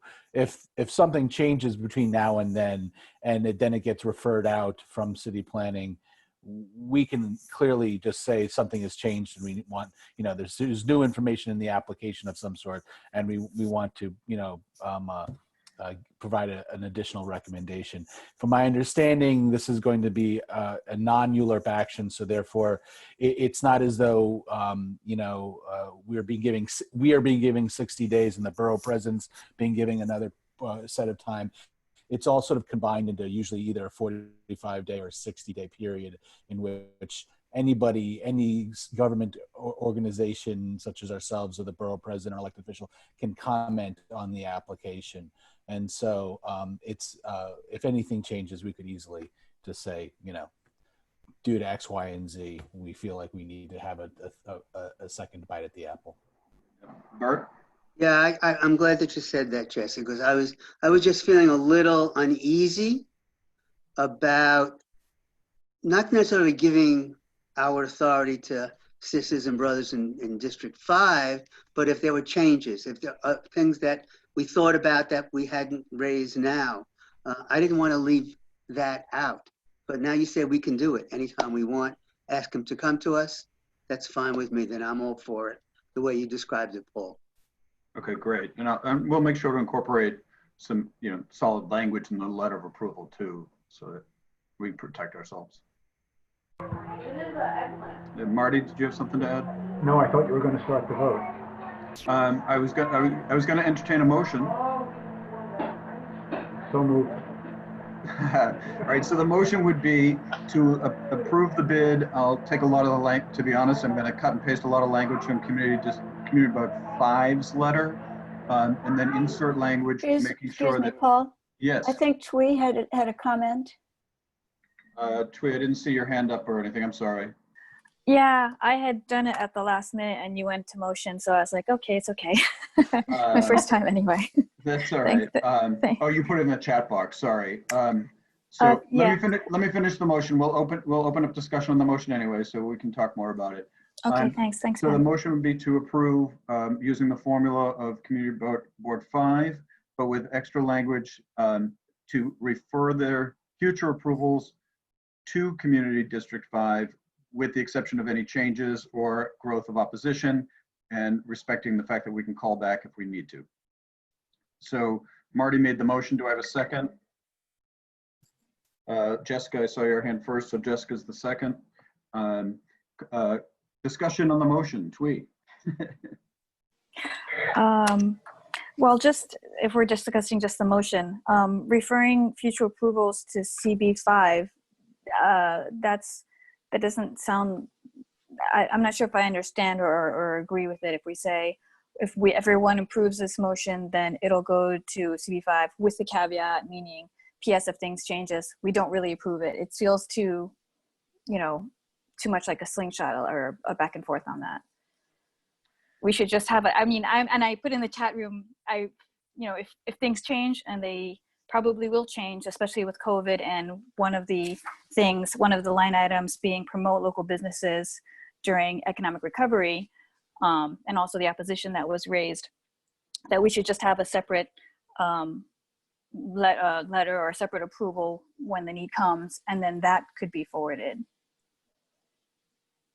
Well, I think that, I think that, yeah, go ahead, Jesse. Can I add something? So we can, yes, I mean, honestly, what we would most likely do is when the application was referred out and we all got a chance to look at the application, we felt like it met the same, you know, it hadn't changed dramatically, and we still have the same level of support for it. We would resend our original letter with an administrative letter attached to it saying, you know, giving a formal response to the application, so it's clear that we are you know we are in support of it. We continue to be in support of it, and the details of that support are listed in the letter that was approved in June. So we would have something in writing. It's not as though we wouldn't do nothing. We would, but it would be an administrative action, not coming back for a committee vote. Thank you, Jesse. I appreciate that. And to follow up, yeah, I want to be clear that I'm not saying we are withdrawing our voices here. We're just recognizing that if all else is equal, then the bid can go forward and we can do it administratively, rather than having to go through the process of coming before committee, going to full board, and that more time-consuming and lengthy process. We have the opportunity here, considering that majority of this bid is within Community District 5. Yes. It's just recognizing that unless something dramatic changes, you know, we don't want to take our time going through this again and take their time going through this again. That's what I was trying to propose.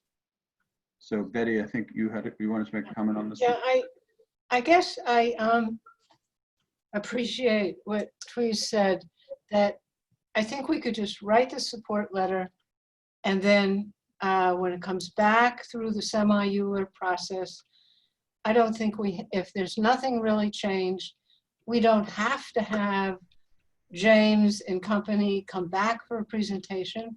We could do what Jesse says. We could just say, you know, we continue to support this, and attached is the letter from May 2020, right, Jesse? We could just say that, right? Administrative letter, right? Yes, yes. Seems like it would be simpler that way. Yes, but I didn't want for this committee to not know that process might occur in the future. Like, that's why I wanted to raise this topic. I don't want people to think I don't want to have this discussion in another month or 2 months when the report is reported out, when the application is reported out and it comes before us, and then we say, oh, we can do an administrative letter on this, and then all of us on this committee not having thought through that process in advance. So I just want people to be well informed that we don't have to go through another presentation if we choose not to. Okay. All right. So so Marty, what is your Twee, hold on, before we go to that, Twee had another question. oh. Well, I don't want to foreclose. I understand what Betty's saying, and I appreciate it, that everything is going to stay the same, but it's not going to stay the same. I can only foresee it not staying the same. There definitely should be more than just one opposition in the future. There's definitely going to be a lot more concern about how we're going to promote local businesses. I had the fact that sanitation was so large, I just didn't understand why that would be. There should be changes in the future proposal. I can't imagine it staying the same considering everything going on. So for that reason, I agree that it's good to have that window open, that it may be revisited. Yeah, and that window remains open, but we're recognizing that we don't need to use that tool if we don't want to. That's what we're trying to say, Twee. So, thank you. All right. So, Marty, you made the motion. Jessica seconded it. Any further discussion on the motion? Could you clarify the motion right now? Yes, the motion is to approve the bid as presented, copying much of the language from Community Board 5's letter that was in our Dropbox, but make sure to include a paragraph about this discussion we just had about referring to CB5 for the formal process going forward. And we'll work on that language. Can we do a similar vote as we did for the previous item, just so we have it good on? Do you want a roll call, Jesse? I would appreciate it. All right. I have the printout of the list, so rather than going by screen, I'm going to go alphabetical last name. So prepare to unmute and vote. Viren? In favor. Jessica? Yeah, I seconded it. Yeah, I know people have made motions who didn't vote for them though in the past. So Jessica's a yes. Marty? Yes. Tina? Yes. Elzora? Yes. David? Holoka? David? Yes. David, how are you voting? I'm voting yes in favor. Thank you. Bert? Yes. Mike Noble? Yes. Kit? Yes. Pam Wolf? In favor. Betty? Yes. And I vote yes. Okay, motion, it carries unanimously. Terrific. Thank you, everybody. Yep. Betty, on to the next. Thank you Yes. for having us. Thank you, everybody. Thank you, James. Thank you, Yeah. Kurt. Good one. Take care. Thank you very much. Thank you, too. Okay, we're really rolling along with the agenda. So the next is a thoughtful look at the mayor's revised budget, given the coronavirus crisis. And to lead us through that, we have Jessica. Go, Jessica. Thank you, Betty. Hi, everyone. As you may have seen in the documents that were, I believe, put into the Dropbox, we wanted to have an opportunity, particularly among the committee, to just reflect on, as was just alluded to, obviously a really rapidly changing environment with regards to not just the budget, but obviously it's reflected in the budget with regards to our city and the amount of resources that are both available and of course the amount of resources that are going to be needed to respond to the myriad of needs that we will be facing, that we are facing, that we will continue to face. So in particular, we wanted, as chair of the budget task force, I know every committee is going to have an opportunity to reflect on the budget, provide feedback, which will then get integrated into some kind of response that the budget task force will look at and prepare, a cohesive, essentially letter representing our community board's reactions and suggestions to the mayor for this year's budget. In particular, I'd encourage you, there's a document, I'm holding mine up here, this one, Facing Unprecedented Crisis, Mayor de Blasio unveils budget. I think it does a great job of summarizing some of the proposed cuts and changes, and recognize, I'm sure many of you are as busy as I feel I am, and maybe have not had a chance to study this. So if you want to get back to us with your feedback, or if we could use this moment now for you to share any reflections. I was hoping to do this in two phases. One, which is understand any feedback from the perspective of Chelsea land use in particular, like the domain that is Chelsea land use, and any comments or questions, suggestions you have around proposed budget considerations. And then separately, as just members of CB4, if there's anything you want to, be sure to raise or share, that you also have a chance to do that. Before we kick that off, I just want to recognize that Jesse and I did not talk about any of this in advance. And I know other committees are handling things differently, including, I believe, one committee is doing a survey. So Jesse, is there anything that I've said that doesn't make any sense or that we should do differently?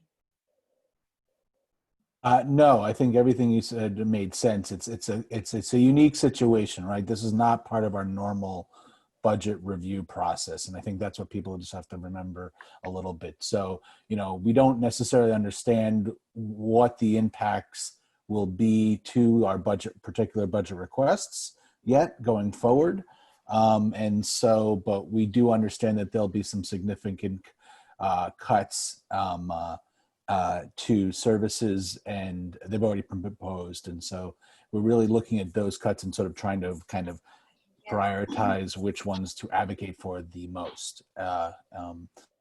And so, right, so Jessica was right that the ACES committee has decided to do two different surveys, one on focusing on education and reaching out to the principals and trying to understand what they think of the proposed cuts and where their concerns are the most, and then one on street life, mostly focusing on sanitation.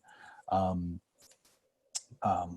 I do think in particular, there are significant recommendations for housing in the budget cuts that we could look at, and I do notice that they are looking to tap into other resources to sort of subsidize the amount of work that DCP normally does in terms of sort of some of their planning and some of their studies, and they're looking to go to the Economic Development Corporation, and so that might be something from a land use perspective we might want to sort of look at and see what that means.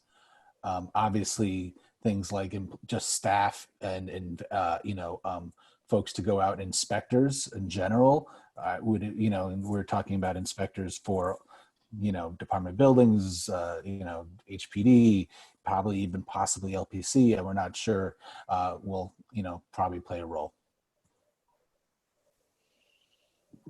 So with that, yeah, please. I'm sorry.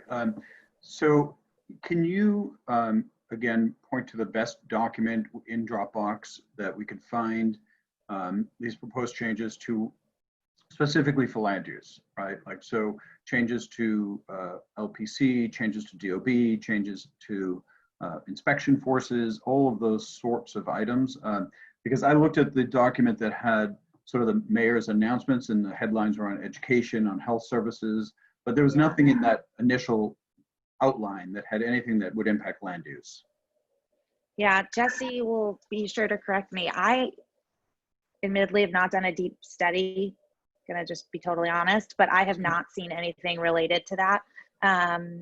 So I was hoping that in particular, I mean, I'm sure everyone here has their particular things that they tend to advocate for or don't want to see cut, and that instead of us responding to proposed cuts, because I'm not sure we're going to see them distinctly outlined, that we should maybe just use this as an opportunity to either identify new things, in light like that we can anticipate there being particular challenges related to land use, new things, or things that we want to just affirm as our abiding priorities, given all of your long-term commitment and study of these issues. But Jesse, do you want to say, like, I might be wrong? Yeah, no, you're not wrong, Jessica. There isn't a lot, land use specific related. I think the things I mentioned prior were probably the most in depth you're going to get.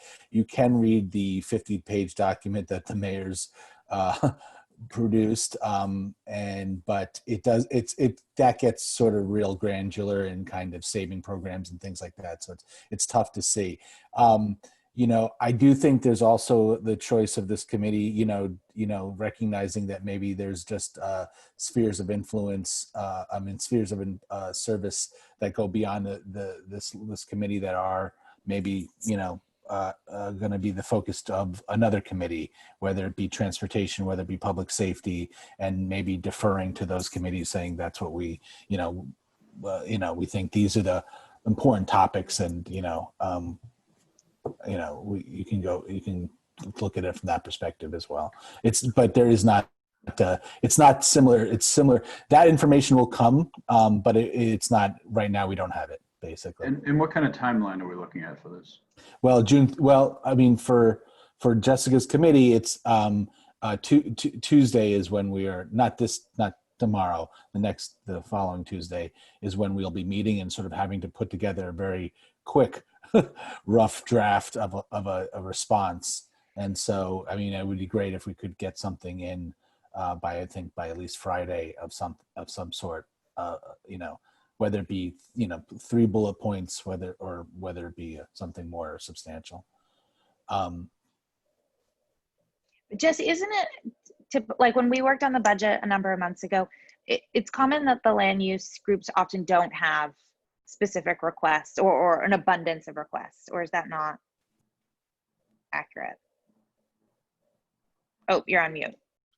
Sorry, I don't want to speak for the land use committee. If Betty has definitely done her share of pulling together some very important initiatives in the past. I mean, I will say, out of all of the committees, land use is not one of the two of them are not the ones that have the most budget requests in particular. So, like I said, that's why I think if there's something collectively as a committee, we all think, there's going to be significant cuts to public safety. There's going to be, there's going to be significant cuts to education. So.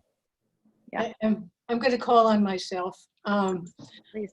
There a couple of things that I could, off the top of my head, think in terms of land use and housing, that there may be a lot of pressure for landlords to be kicking out rent controlled or rent stabilized households from their buildings because of the financial problems.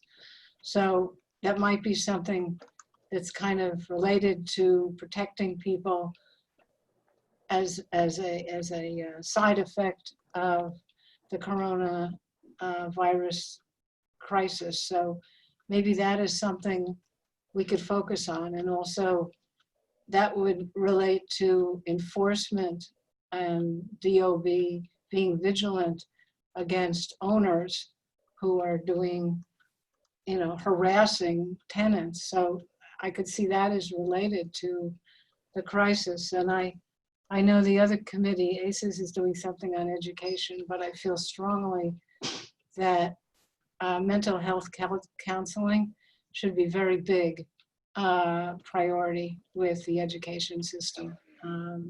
And I just think kids are kids are going to need it. And the other thing is in this document, under housing and economic development, it said, use EDC funding to support city planning studies. Now that's a minus, so that means they're subtracting $3 million.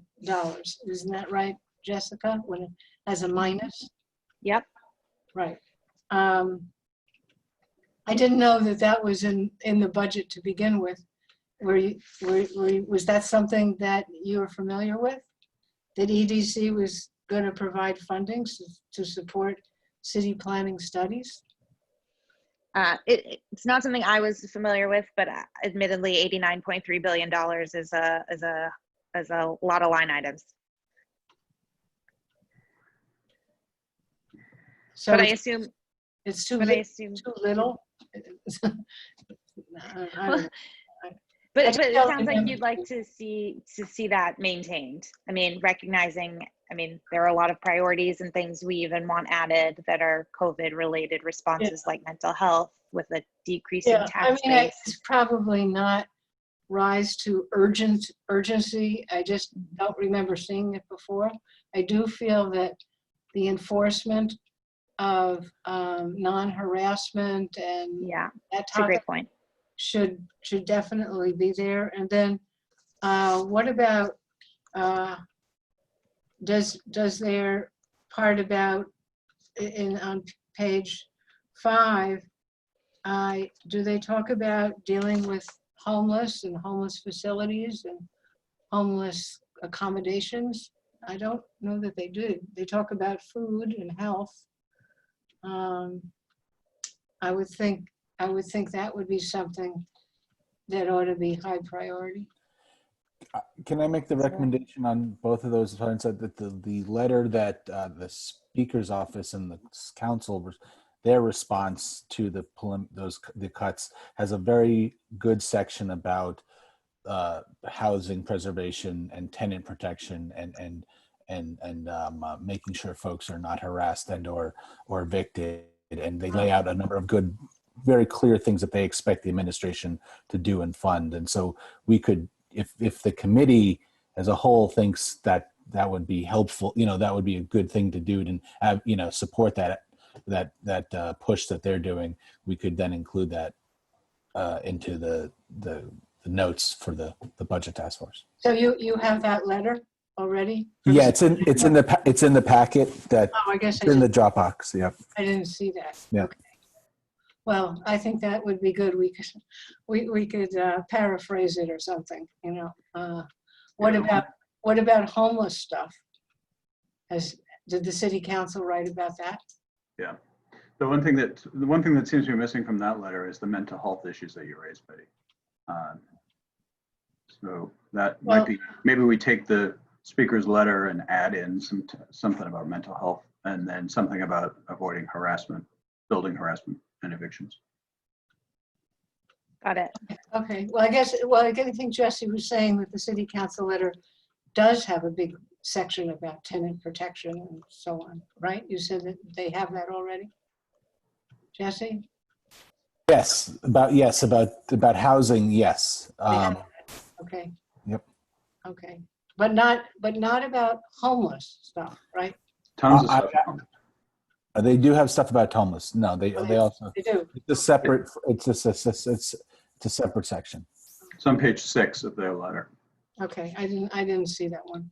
Yeah. So anyway, that would be my input on that. To use that, and maybe something about mental health. Although ACES is focusing on that, right? Mental health, education. That's right. So we'll be gathering the feedback across and then look to aggregate, aggregate the priorities. But it's good to have things, reiterated across groups. We happen to have the new co-chair of ACES actually on your committee, and he has his hand raised. So he might actually be the perfect person to be able to answer those questions. No pressure. No pressure. I'm going to take that as my cue. So the survey that we developed, the one that's specific to education, actually asked for input on the items that are on the chopping block in terms of which ones are the most important to principals, asking principals to rank them from sort of the most essential to least essential. Agree that mental health is a chief concern. It's definitely the number one thing that's bubbling up in the conversations that I'm having in my day job with teachers and school leaders in the city. And so I think that's something that we need to talk about as a committee and probably include in whatever we ultimately advocate for. I actually wanted to raise something separate related to education. And Jesse, you can let me know if this is more of a ACES thing than a Chelsea land use thing, but I think one of the big barriers to schools reopening successfully is going to be school facilities.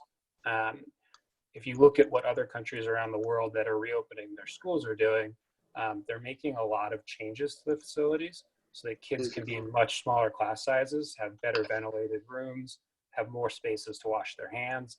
There's a lot of changes that are going to be difficult to make anywhere, but are going to be particularly challenging to make in a city with lots of school facilities that are, decades, if not over 100 years old in some cases. And so I wonder if one of the places that we might want to encourage cuts to be avoided or limited, and possibly even advocate for more revenue, is to do the necessary upgrades to school facilities in our district, potentially even push for more space for schools. Just knowing that, in places like Denmark, you have 6 to 12 kids in a classroom at this point. A lot of schools in New York City, you have 25, 30, 35 kids in a classroom. It's going to be very tricky to figure out where do they all go, especially knowing that many buildings have 2, 3, 4 schools co-located in them, and coordination has to happen across all of those campuses. So wanted to throw that out there. It's a half-baked idea at best, but I think it's something that we should be thinking about. Great. And I see Elzora's hand going up. And Elzora, I was going to ask you too about, you're on, and I think Betty, were you on this too, the NYCHA committee Yes. on the redevelopment of those parcels and how that budget process is going to be impacted? Well, we haven't met in like months. Elzora, you want to say something? Right, the NYCHA project came to an absolute halt. I've not seen anything else on it, but just also adding to Kit's recommendation with the idea of making sure if there was a place where we could add plus signs, that these school buildings also have the touchless fountains and sinks and things like that to make them safer. Those are the type of things I don't see being discussed anywhere. If you want to bring these children back into these school buildings, I mean, they are touchless water fountains, touchless toilets, and they're going to have to do some upgrades to make it safe for the city.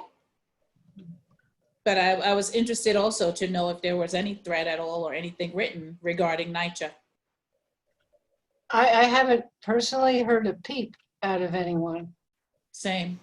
But I think the concentration has been by the city of delivering food to people, be sure that they can get out to their doctor's appointments or whatever they need to do.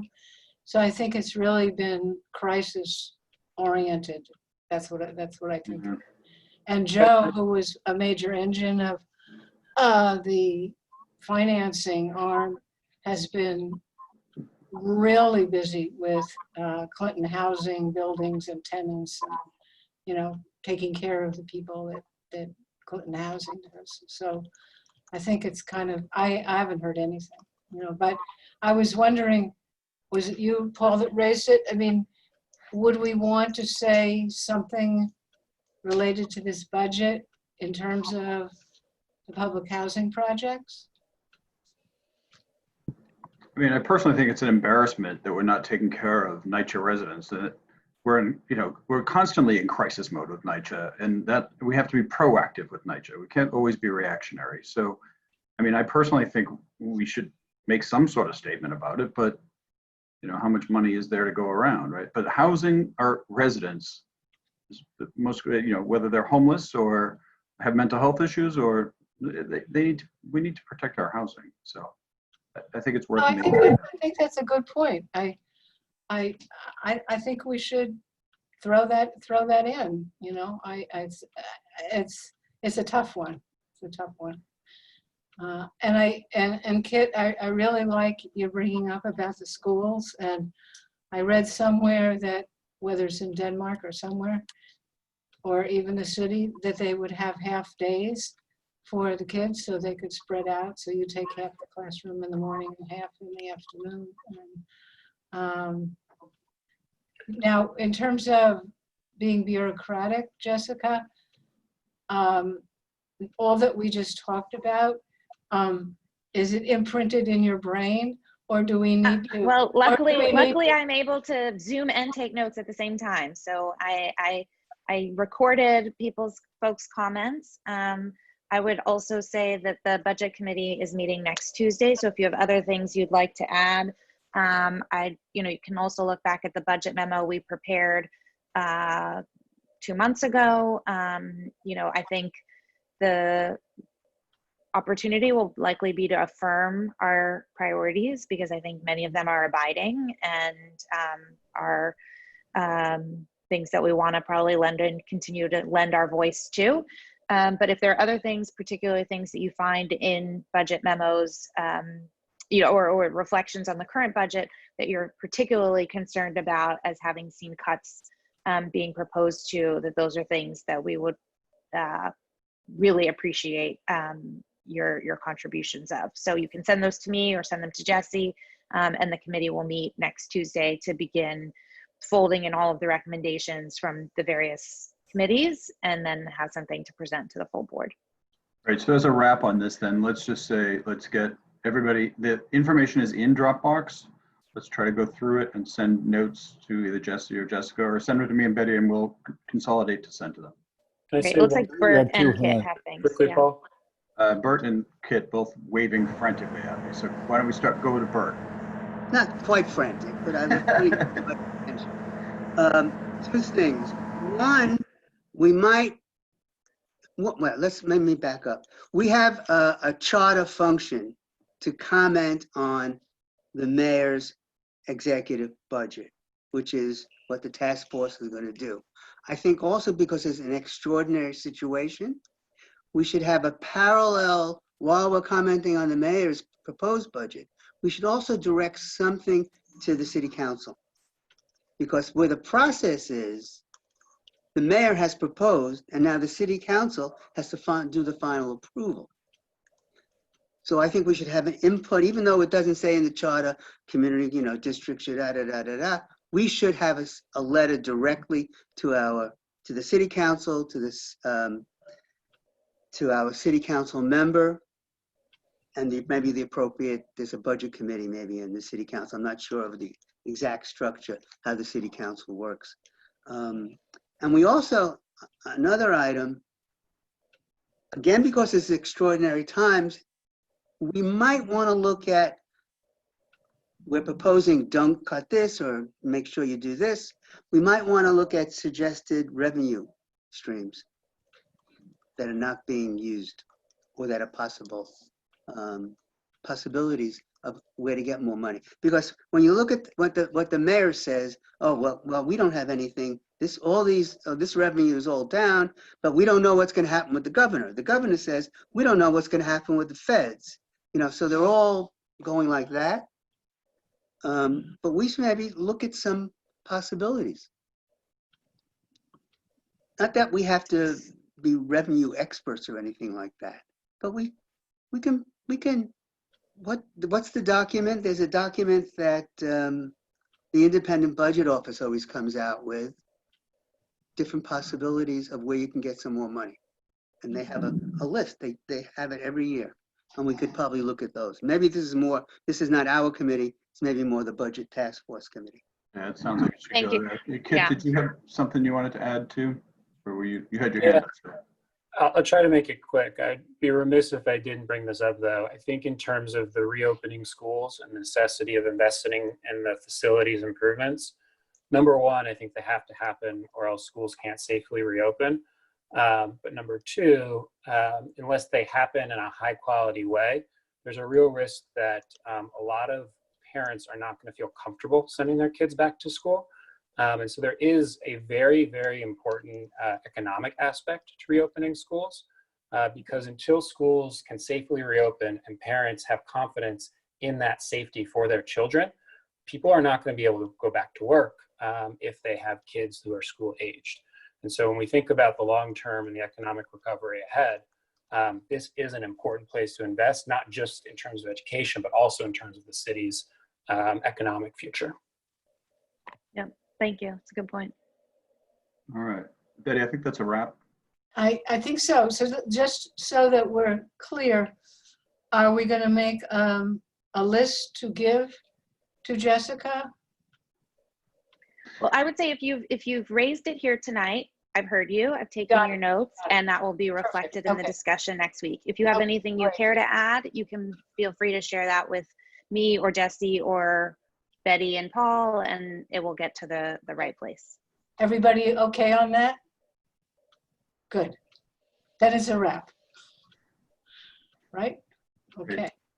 Thank you. So, any old or new business anybody has a need to say or talk about? No. So The only other thing, Betty, just to tell everybody about the that we are doing some meetings in the upcoming month. We'll have more to report out on the rezoning of the Starrett Lehigh and Terminal Warehouse blocks into the Special West Chelsea District. So you'll hear more about that as we go forward, but we are continuing to work on that. yep, I think it's expanding the Special West Chelsea District to include those two blocks and fine tuning it so that it has all the right specifics. But actually, I am, now you got me going. Now, I am starting to write sort of a briefing document for the committee because there's some new members on the committee and there's a long history about the Special West Chelsea District. So anyway, you can look forward to that and maybe a kind of rundown of the history so you can put this particular upcoming rezoning in a context. That's it. That's all I'm going to say. So we're good. It's almost 8:45. Oh, Jessica? No, I'm saying goodbye. Oh, Bye. Bye. okay. Motion, is there a motion to adjourn? Motion to adjourn. Second. Second. All in favor? Motion accepted.